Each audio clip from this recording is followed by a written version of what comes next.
여러분들 지난 한 주간도 참 수고 많으셨습니다. 여러분들 그리고 2월 한 달도 참 수고 많으셨습니다.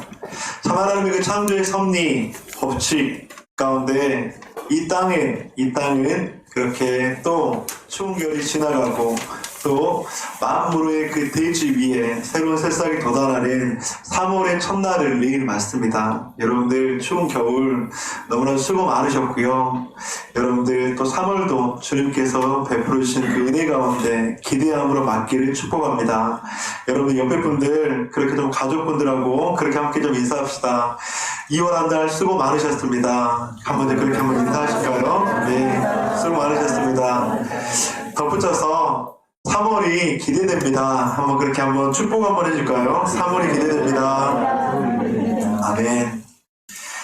지난주 말씀의 제목 기억하십니까? 무엇을 심던지 심은 대로 때가 되면 거두리라 라는 말씀을 드렸습니다. 한 주 동안 여러분들 무엇을 심으셨는지요? 코로나 상황이지만 하나님께서 나에게 무엇을 심기를 원하셨습니까? 오늘도 우리에게 하나님께서 말씀으로 깨닫고 가르쳐 주실 것입니다. 그리고 또한 오늘도 하나님의 그 말씀 가운데서 우리가 무엇을 심기 원하시는지 말씀해 주실 것입니다. 오늘 이 주일 귀한 하나님의 말씀을 들을 때 과연 나에게 심기 원하시는 것이 무엇인지 깨닫는 저와 여러분들이 되시기를 간절히 축복합니다. 아멘. 오늘은 큰 은총을 받은 사람 다니엘이라는 제목으로 말씀을 나누겠습니다. 11절 큰 은총을 받은 사람 다니엘아, 그렇게 하나님께서 말씀을 하고 있죠. 이 은총이라는 말의 히브리어 단어는 하무도트라는 단어입니다. 기뻐하다, 사모하다, 열망하다는 의미인데 매우 소중하게 생각하고 아끼는 대상을 의미할 때 이 은총이라는 말을 사용합니다. 다니엘은 하나님에게 있어서 매우 소중한 보물 같은 존재였으며 하나님께 사랑을 받았던 선지자다. 우리는 그렇게 해석을 할 수 있습니다. 말씀을 준비하면서 저에게 좀 그러한 소망이 생겼습니다. 우리가 드리는 기도의 내용마다 우리가 주님께 간구하는 많은 기도마다 우리는 어떻게 기도하나요? 은총을 내려 주옵소서 그렇게 기도하잖아요. 그러면서 저는 은총을 내려 주소서의 기도가 기도로 끝나는 것이 아니라 오늘 본문의 다니엘처럼 실제로 은총을 받는다면 얼마나 우리들이 힘을 얻을 수 있을까? 매우 소중하게 생각하고 매우 아끼는 대상을 그렇게 이야기할 때 소중한 보물과도 같은 존재로 이야기할 때 하무도트, 즉 은총이라는 단어를 쓰고 있는데 사랑하는 성도님들 오늘 말씀 붙잡고 내가 하나님께 이렇게 은총받는 사람 되게 하여 주옵소서. 내가 하나님 앞에 이렇게 귀하게 소중하게 여겨지는 그런 인생 되게 하여 주옵소서. 그런 소망이 생기는 저와 여러분 되시기를 간절히 축복합니다. 아멘. 다니엘서는 우리가 잘 알다시피 바벨론의 포로로 잡혀온 다니엘을 통해서 이스라엘을 향한 하나님의 은총과 사랑과 회복을 말씀하고 있습니다. 바벨론의 포로로 끌려와서 하나님을 멀리 떠나 있던 히브리인들, 바벨론의 문화에 익숙해지고 우상 숭배에 익숙해져 믿음엔 약해지고 때로는 타협하기도 하는 이스라엘 백성들, 그런 이스라엘에게 오늘 본문의 다니엘은 소망의 메시지를 주고 있다고 하는 것입니다. 오늘 본문을 잘 듣고 우리들의 귀에 듣는 것에서 멈추는 것이 아니라 오늘 다니엘서를 통해서 우리가 은총을 받기 위해서는 내가 어떻게 무엇을 심어야 할까? 그 도전까지 가기를 간절히 축복합니다. 특별히 이 코로나 시기에 하나님의 은총을 받은 사람은 축복된 인생인데 그 은총을 받기 위해서 내가 무엇을 심는 인생이 되어야 될까? 그 인생이 바로 하나님의 놀라운 축복의 사람이 될 줄 믿습니다. 오늘 본문을 통해서 세 가지를 함께 좀 나누겠습니다. 어떻게 하면 하나님의 큰 은총을 받는 사람이 될까? 첫 번째는 매 순간 하나님의 손이 함께하는 사람이 은총을 받습니다. 매 순간 하나님의 손이 함께하는 사람이 은총을 받습니다. 오늘 본문의 10절 우리 함께 읽어보도록 하겠습니다. 시작. 한 손이 있어 나를 얻어지기로 내가 원하노니 그가 내 물과 손바닥을 빨리 여기고 다니엘은 탈진한 상태였습니다. 아무것도 할 수 없는 상황이었습니다. 바벨론의 포로로 끌려와서 마음을 정하고 뜻을 정하고 자신을 더럽히지 않으려고 하나님의 잔인한 정체성을 지키려고 몸부림치고 또 몸부림을 쳤습니다. 다니엘은 하루에 3번 뜻을 정하여 예루살렘을 향하여 기도했습니다. 하나님, 이 민족을 구하시고 하나님 이 민족을 지켜주옵소서. 그런 인생이 바로 다니엘이었습니다.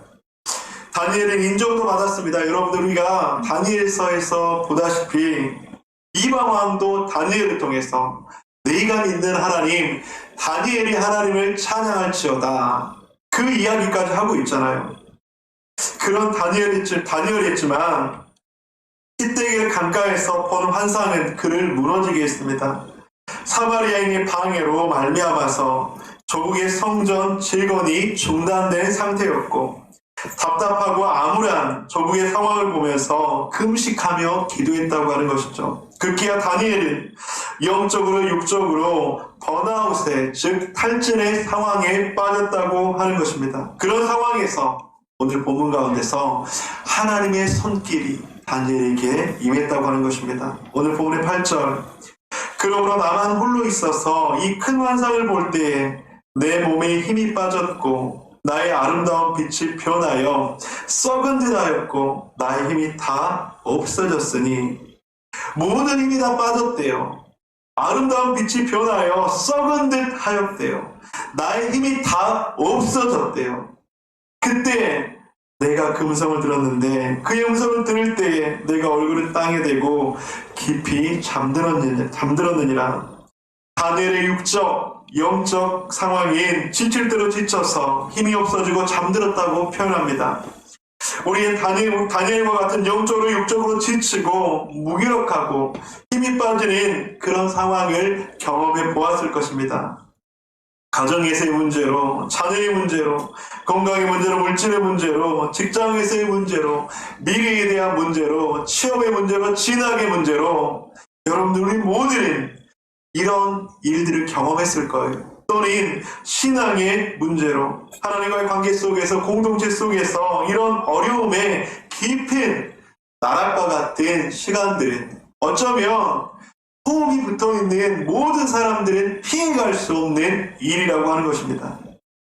오늘 보면 다니엘도 그러한 상황을 경험했다고 하는 것이죠. 사자굴에 들어가서 자신의 생명을 보존했었고, 하루에 3번씩 예루살렘을 향하여서 뜻을 정하여서 기도했었고, 이방 땅에서 우상 숭배를 하지 않기 위해서, 자신의 몸을 더럽히지 않기 위해서 그런 놀라운 결단을 했었었고, 그리고 또한 그 다니엘을 통해서 이방에 있는 모든 사람들이 하나님을 찬양하고 하나님을 알기도 했었고, 그런 다니엘이었는데, 그런 다니엘에게도 이런 어려움이 찾아왔고 이런 아픔이 찾아왔다고 하는 것이죠.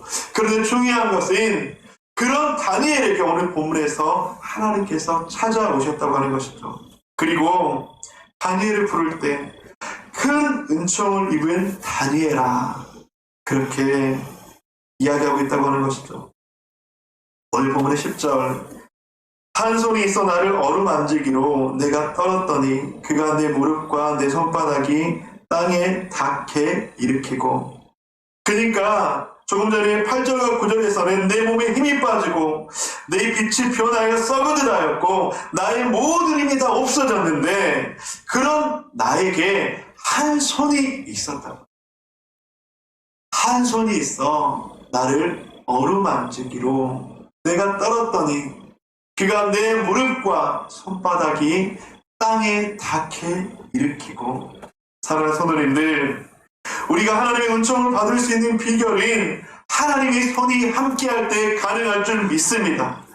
하나님의 손이 우리 가운데 임할 때, 하나님의 손이 우리를 어루만질 때, 하나님의 손이 우리를 붙잡아줄 때, 하나님의 손이 우리를 인도할 때, 하나님의 손이 우리를 일으킬 때 가능하다고 하는 것이죠. 성도님, 이런 경험해 보셨잖아요. 노력도 몸부림도 그렇게 쳐보고 또 쳐봤는데 되지 않을 때, 그런 경험해 보셨잖아요. 그런데 이때 하나님의 손이 임하는 순간 그 인생은 소망이 있는 인생 될 줄로 믿습니다.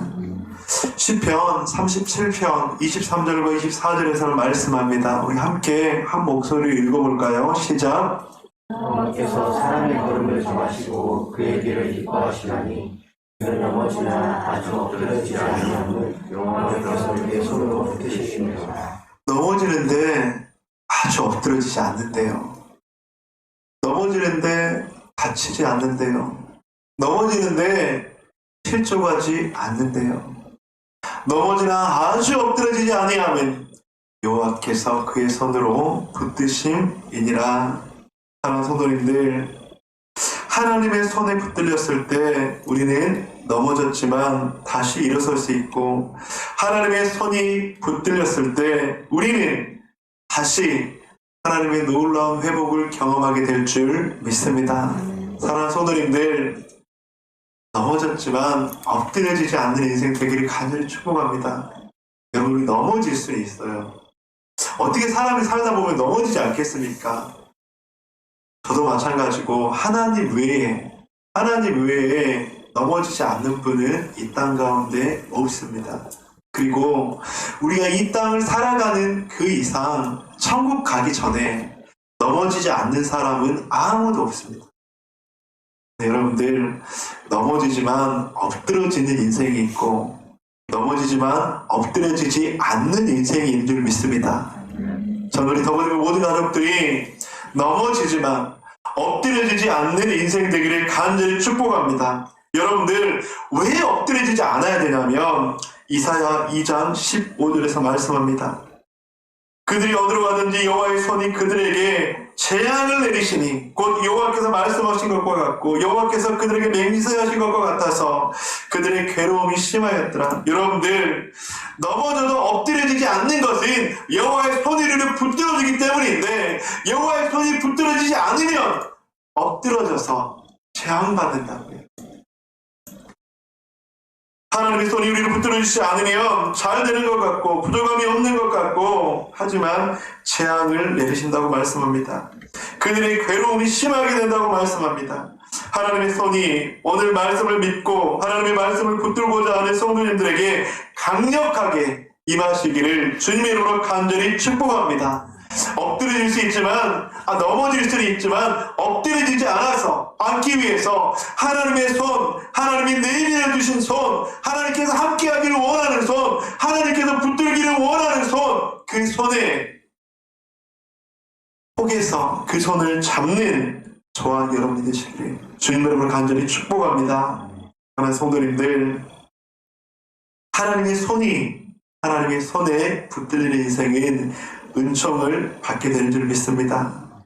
둘째, 은혜를 깨닫고 일어서는 사람이 은총을 받습니다. 오늘 본문의 11절입니다. 여러분들이 한번 읽어주시기 바랍니다. 시작. 내게 이르되 그 은총을 받은 사람 아니라 내가 내게 이르는 깨닫고 일어서라. 내가 내게 보내심을 받았느니라 하더라. 내가 내게 이 말을 한 후에 만나는 일어서니. 오늘 본문에서 여러분들 불과 3절인데 일으키고 일어서라 일어서니 3번이나 반복적으로 등장을 해요. 여러분들, 떨며 일어선다는 것은 무엇을 말씀하는 것일까요? 두려워서 떨리고 불안해서 떨리고, 하지만 큰 은총을 받은 사람은 일어선다고 하는 것입니다. 여러분들, 여기서 보면 떨며 일어서니, 그러니까 이 사람이 일어서는데 떠는 게 있다고요, 없다고요? 있다고요. 근데 많은 사람들은 하나님께서 붙잡아 주시면 떨지 않는다고 생각해요. 하나님께서 붙드시는 인생도 떨게 됩니다. 하나님께서 붙드시는 인생도 불안은 있습니다. 하나님께서 붙드시는 인생도 염려는 있습니다. 하지만 일어서게 된다고 하는 것입니다. 그런데 우리는 그냥 일어설 수 없습니다. 오늘 본문에서 무엇이라고 말씀합니까? 내가 내게 이르는 말을 깨닫고 오늘 선포되어진 하나님의 말씀을 통해서 깨닫는 은혜가 있기를 축복합니다. 나의 생각 내려놓고 지식 내려놓고 하나님의 말씀을 믿고 하나님의 말씀을 깨달아서 이 말씀이 나에게 주시는 말씀이구나. 이 말씀 붙잡고 하나님의 은혜를 사모해야 되겠구나. 이 말씀 붙잡고 다시 한번 일어서야 되겠구나. 그런데 오늘 본문 12절에서는 깨닫는 것에 대한 중요한 가르침을 주고 있습니다. 12절 그가 내게 이르되 다니엘아 두려워하지 말라 내가 깨달으려 하여. 여러분들 깨달으려 하여 그렇게 말씀하고 있잖아요. 깨달으려 한다는 것은 무엇을 말하는 것일까요? 이것은 수동적인 자세입니까? 능동적인 자세입니까? 가만히 있는데 누군가 나에게 깨닫게 해주셨다. 그것은 수동적인 자세이죠. 그런데 오늘 본문 가운데서 다니엘은 내가 깨달으려 하여 하나님께서 다니엘을 그렇게 인정해주고 있다고 하는 거예요. 다니엘아, 네가 지금 나의 말씀을 깨달으려고 하고 있구나. 다니엘아, 네가 지금 하나님의 말씀을 깨닫고 알기 위해서 몸부림치고 있구나. 사랑하는 성도님들, 깨닫고 일어서기 위해 깨달으려고 주님 앞에 나아가는 것, 하나님의 말씀을 깨닫기 위해, 하나님의 뜻을 깨닫기 위해, 하나님의 마음과 하나님의 방향성을 깨닫기 위해 멈추지 않고 나아갔다고 하는 거예요. 여러분, 은혜를 주시는 것은 은혜의 주체이신 전적인 하나님의 계획이고 마음입니다. 여러분들, 제가 은혜 주옵소서 그런다고 은혜가 주어진다고 했습니까? 주어지지 않는다고 했습니까? 주어지지 않아요, 여러분들. 은혜는 내가 100번 기도했다고 해서 주는 것이 아니에요. 그것은 은혜가 아니에요, 여러분들. 그건 나의 노력과 의지이지. 그럼 본문에서 말씀하는 것은 무엇인가? 목사님, 그럼 장은 헷갈려요. 은혜 주옵소서 그렇게 이야기하는데, 그러면 우리가 은혜 달라고 기도할 필요가 무엇입니까? 그냥 우리가 간구하지 않아도 은혜를 주시는데 우리가 왜 은혜 달라고 기도해야 되죠? 그렇게 반문하시는 분이 분명히 있을 거예요. 여러분들, 그런데 히브리서 4장 16절에서는 그에 대한 의문을 해결해 줍니다. 히브리서 4장 16절 그러므로 우리는 긍휼하심을 받고 때를 따라 또 없는 은혜를 얻기 위하여 은혜의 보좌 앞에 담대히 나아갈 것이니라. 사랑하는 성도님들, 은혜를 주시는 것은 전적인 하나님의 계획이고 하나님의 뜻입니다. 그런데 그 은혜를 얻기 위해서 은혜의 보좌 앞에 나아가는 것은 누가 하는 것이라고요? 여러분들이 하는 것이에요. 은혜의 보좌 앞에 나아가서 은혜를 주고 주지 않고는 하나님의 뜻과 계획이지만 은혜의 보좌 앞에 나아가는 것은 우리들의 몫입니다. 사랑하는 성도님들, 은혜의 보좌 앞에 나아가시는 저와 여러분들 되시길 간절히 축복합니다. 은혜의 보좌가 어디입니까? 사람마다 다를 수 있어요. 개인적으로 잠잠하게 하나님을 만나는 골방일 수도 있고, 하나님께 기도하는 그 기도의 시간일 수도 있고, 하나님의 말씀을 붙드는 말씀을 읽는 시간일 수도 있고, 하나님께 나아가는 예배의 시간이 될 수도 있고. 그런데 여러분들, 은혜를 주시는 것은 전적인 하나님의 자위이지만 그 은혜를 얻기 위해서 은혜의 보좌 앞에 나아갔을 때 그것을 경험할 수 있는 줄 믿습니다. 저는 사랑하는 성도님들이 은혜를 억지로 얻을 수는 없지만 은혜의 보좌 앞에 나아가신, 그래서 은혜의 보좌 앞에서 하나님께서 값없이 주시는 그 은혜를 얻기 위해서 그렇게 몸부림치시는 저와 여러분들 되시기를 주님의 이름으로 간절히 축복합니다. 아멘. 성도님들, 그런데 저는 말씀 묵상하면서 말씀을 깨닫는 은혜 받는 성도가 우리 공동체에 많이 있었으면 참 좋겠다, 그 생각을 했습니다. 왜냐하면 은혜를 깨닫고 일어설 때 여러분들 다른 사람을 일으켜 세워줄 수 있기 때문이에요. 여러분들, 넘어져 있는 사람을 세워줄 수 있을까요, 없을까요? 어떻게 생각하십니까, 여러분들? 넘어져 있는 사람을 세워줄 수 없습니다. 어떻게 될까요? 둘 다 더 엎드려져요.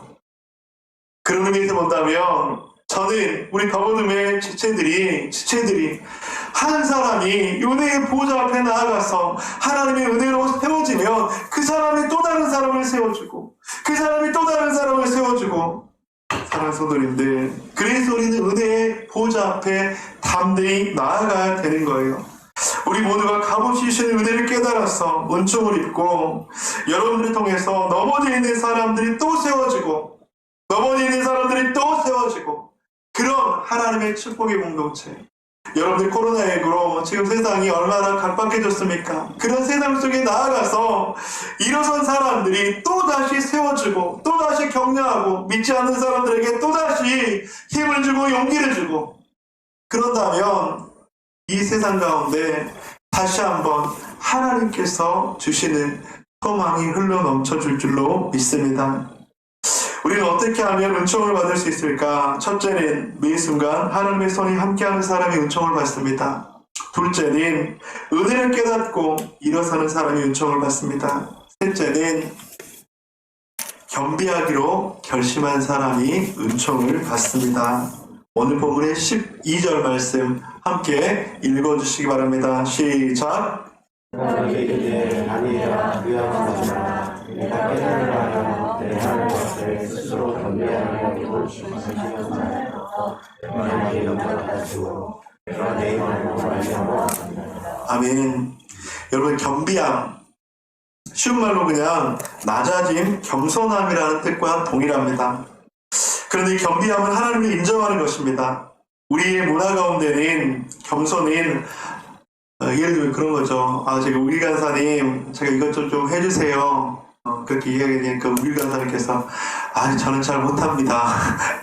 이게 한국 문화에서는 참 많이 겸손이라고 그렇게 생각할 때가 참 많이 있어요. 근데 여러분 진정한 겸손인 하나님 안에 있는 겸손인 우리 집사님 이것 좀 도와주세요 해주세요. 집사님 진짜 잘하실 거예요. 제가 좀 많이 부족하고 연약해서 제가 이걸 잘 할 수 있을까요? 근데 한번 기도하면서 주님 안에서 최선을 한번 다해보겠습니다. 저는 이것이 주님 안에서의 겸손이라고 하는 것이죠. 주님께서 도와주실 것입니다. 주님께서 함께 하실 것입니다. 주님께서 함께 하시면 잘 버티고 극복할 수 있을 것입니다. 하나님께서 낮아지시기 위해서 겸손해지기 위해서 결심한 사람, 즉 하나님을 의지하고 신뢰하는 사람에게 하나님께서는 은총을 내려줄 줄로 믿습니다.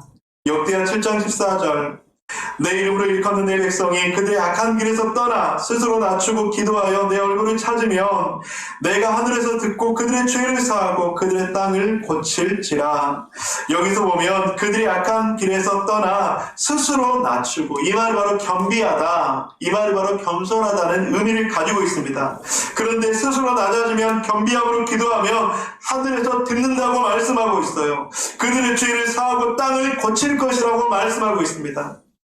낮아지고 겸손한 겸비함의 사람에게 어떤 은총을 내려주십니까? 오늘 본문의 12절을 제가 한번 다시 읽겠습니다. 그가 이르되 다니엘아 두려워하지 말라. 내가 깨달으려 하여 내 하나님 앞에 스스로 겸비하게 하기로 결심하던 첫날부터 내 말이 응답받았으므로 내가 내 말로 말미암았느니라. 겸비하게 하기로 결심하던 첫날부터 내 말이 응답받았으므로 내가 내 말로 말미암았느니라. 그러니까 쉽게 이야기하면 겸비하기로 결심한 그때부터 응답 주신다고 말씀하고 있습니다.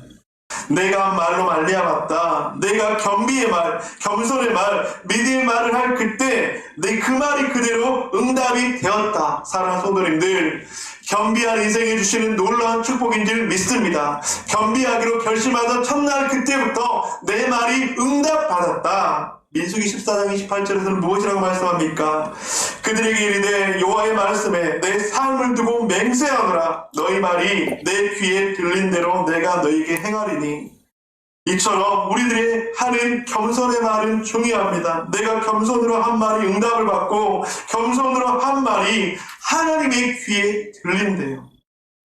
저는 민수기 14장 28절을 볼 때마다 우리들이 선포하는 말, 그 말이 얼마나 중요한지, 우리들이 말한 대로 하나님의 귀에 들린대요. 근데 들리는 것은 끝나는 것이 아니라 무엇이라고 이야기합니까? 내가 너희에게 들린 대로 행하리라. 여러분, 이건 놀라운 축복의 말이에요. 여러분들, 이 말은 우리가 믿음으로 하나님 앞에 드려진 그 말대로 하나님께서 시행하신다고 하시는 놀라운 축복의 말을 믿습니다. 얼마나 큰 축복입니까? 이것이 바로 은총의 사람이라고 하는 것이죠. 또한 은총받은 사람은 축복을 나눕니다. 자기한테 주어지는 축복을 입술을 통해 또는 행동으로 심게 된다고 하는 것이죠. 그렇게 심었을 때 축복은 배가 되고 또 다른 결실을 맺게 되는 것입니다. 우리들의 말한 그대로 하나님께서 나에게 시행하신다고 하는 것이 축복이 되기를 소망합니다. 이 말은 우리에게 최고의 축복인 거예요.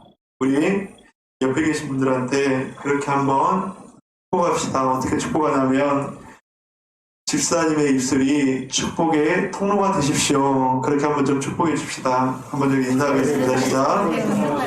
아멘. 여러분들 이 말은 하나님께서 우리에게 주시는 놀라운 무기 같은 거예요. 무기. 내가 말한 대로 내가 그러니까 이걸 이야기했는데 그 말을 하나님께서 귀에 듣잖아요.